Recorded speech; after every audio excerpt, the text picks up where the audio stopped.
don't smoke crack, motherfucker, I sell it. Welcome back, y'all. This is the Miscellaneous Minds podcast. I'm your host, Jesus Dinero, here with my co-host, Puma El Gato. and tell me, my man, what do we got on deck for today? Well, it looks like Conor McGregor's accuser, or at least their lawyer, their legal team, is looking to stop CCTV footage from not being released onto the case that they have at hand. Listen, man, I was watching a couple of different stories on this. Essentially, what Conor McGregor wants is he wants to release the footage of them in the elevator, basically before and after the alleged assault. Conor McGregor believes that if people see this footage, they're going to have a completely different picture of what may have happened that night. Allegedly, what that video shows is a very comfortable, very willing, very participating Nikita Hand, not just on McGregor, but on one of McGregor's boys as well. Basically showing, hey, look, I'm a free, willing participant. No assault has been taking place. Because again, if you would think if she was assaulted, at the very least in the second half of the footage, the one after the incident happened, the alleged incident, you'd think she'd be distraught and or uncomfortable or at least looking a little distraught in some way. According to McGregor and his sources, according to D. Devlin, according to a couple of McGregor's business associates, if you watch the footage, it shows quite the opposite. It shows that Nikita Hand looked quite thrilled with herself, quite happy. She seemed to be enjoying herself. And I was taking a look at a couple of things when McGregor said he was going to release the video.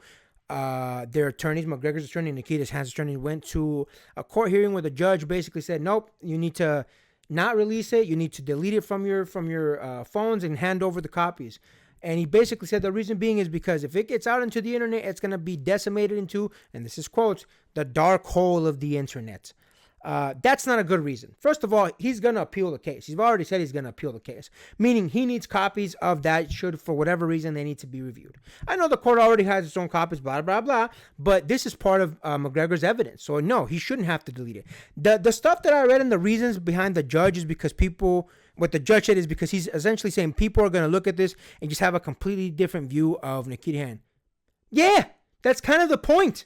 I was trying to find good reasoning in this judge's interpretation of why it shouldn't be. I was literally reading to see what good reason could the judge have to not release this video. Maybe there's something I'm not understanding. Maybe he was going to say, hey, if this goes out, Nikita's life could be in danger. People could threaten her because, they could say, you don't look like you're mad in that video. You don't look distraught. He didn't even make that argument. He was just basically saying the internet's going to get their hands on it and they're going to twist it and do whatever they want with it. Yeah, that's part of basic information. When information gets out into the public, we judge based on that information. So again, if you have a video, in this case, Conor McGregor has a video of him and Nikita Hand before the alleged incident and after the alleged incident, why shouldn't he be allowed? Why can't we watch the video? I understand that the jury may have watched the video. Fair. But listen, there's a number of reasons why I think it should be public information, because the fact that the judge ordered the judgment that he did, essentially, yes, Nikita Hand won, but it wasn't like he awarded her all the money she was asking for, not even close. So it's a weird thing that it was basically, yeah, she won the case, but just slightly, like just over the threshold, like barely. And that's concerning to me, because think about the concept of what this woman has essentially done. His liquor and whiskey brands and beer brands and blah, blah, blah, sales have plummeted, which is normal. Obviously, people don't want to support someone they think is an R word. And I understand that part, but this is the man's livelihood. So for someone to lose out on all that money over something, a grape that happened, and for it to be that just barely over the threshold to award her a victory, nah, release that video. The judge is an idiot for the way that he described it. Maybe there is a good reason, but not the one that the judge stated. I didn't see one good reason why, from the judge, why it shouldn't be released. What do you think about that, my man? It's amazing. Like, I'm not an expert on like all the facets of law, but I'm pretty sure like one of the beginning phases of whether or not a case is going to go through or whatever is through discovery phase and looking to see if there's any pieces of evidence that could maybe try and bring a greater light to all the facts of all the situation that happened in the incident that's being described.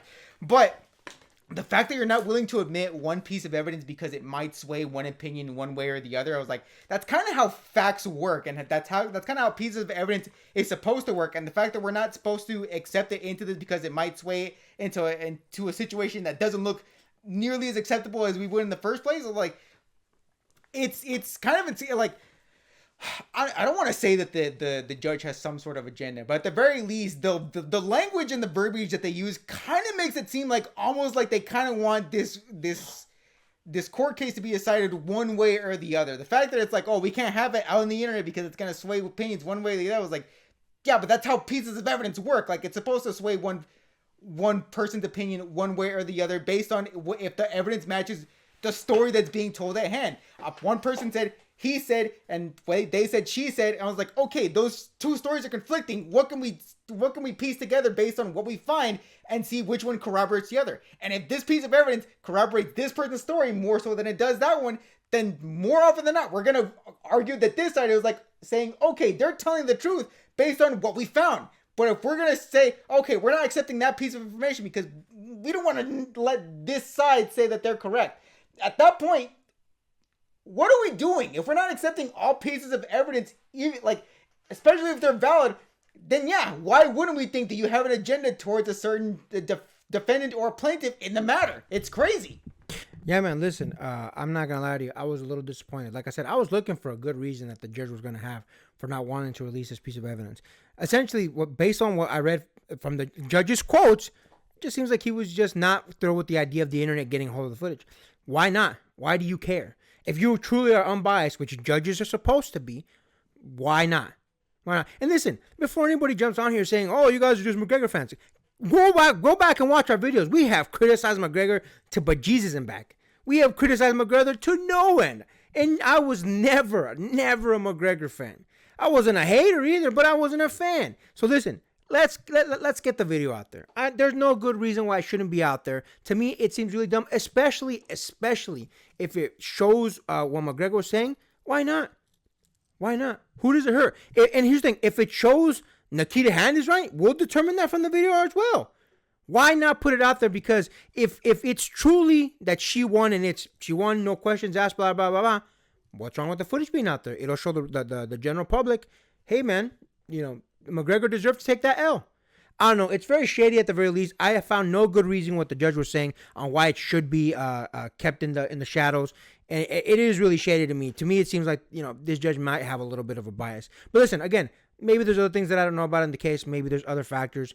The judge didn't give any, but maybe there is. We'll see what happens with this. It'll be interesting to go. Again, McGregor is going to appeal the verdict of his case, so hopefully that'll shine a little bit more light. And hey, look, hopefully we'll be able to get a view at this video because it's a little bit shady. Apparently, there's like 40 minutes of video or something like that McGregor had. What's crazy about that? The insane thing about that is like we've legit had video evidence of Conor McGregor being a piece of shit beforehand. You look at the dolly video that he was trying to throw a dolly at Khabib's bus where he ran in there and tried to break a window, and you saw him beat an old man because he didn't want to accept his whiskey. But this camera footage, we're like, it's gonna make Conor McGregor look like a good person. Like, no, we've seen video evidence of him looking like a piece of shit before. Why is this one not admissible? It's insane. Yeah, man, that's a really good point. And I think the judge needs to release the video. To me, again, it looks a little biased. But we'll see. We'll see how it goes. It'll be interesting moving forward. And we'll keep you guys tuned. And with that, make sure to like, comment, hate, subscribe, DM us about the bullshit. And until next time, get rest and stay blessed. We'll see you in the next one.